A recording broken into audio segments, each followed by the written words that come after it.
Hello guys! Welcome to my vlog. So for today's video, samahan nyo kami on our way to a mangrove planting activity together with selected students and fellow teachers. This is part of our NSTP or CWTS outreach program, and we're heading to Sitio Roma Balaring here in Silay City.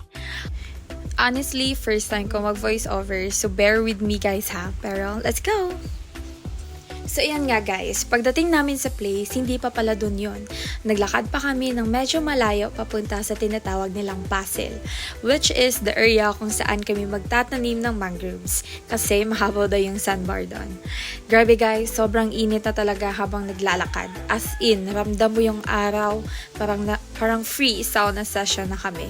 Pero kahit ganon, tuloy pa rin ng chika habang naglalakad. Siyempre, para hindi namin masyadong maramdaman yung pagod. May halong tawanan, kwentuhan, konting reklamo, pero laban lang. So, nakaka-amaze din yung paligid kasi puro mangroves na yung nadadaanan namin. Ang ganda tingnan, parang peaceful and very natural. May mga houses din na nakatayo sa gilid, simple living pero ang ganda ng view nila everyday.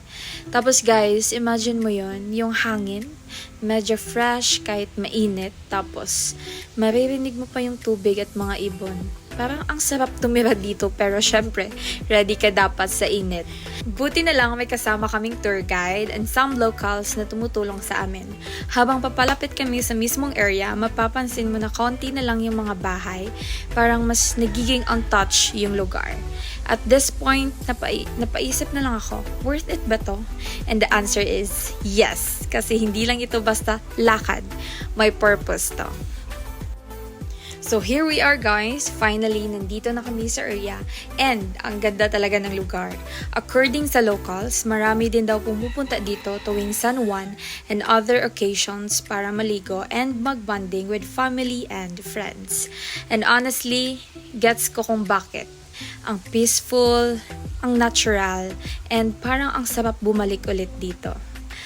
So, kahit maaga pa, sobrang init na talaga ng araw. Kaya binibilisan na rin namin yung activities for our safety, lalo na sa mga students para maiwasan yung dehydration.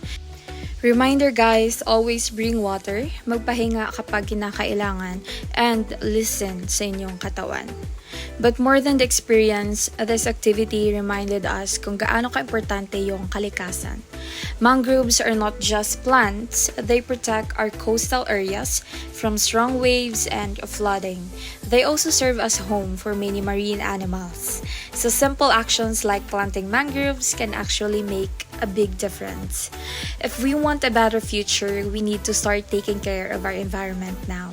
Kahit sa simpleng paraan, like avoiding littering, conserving water, and supporting environmental activities.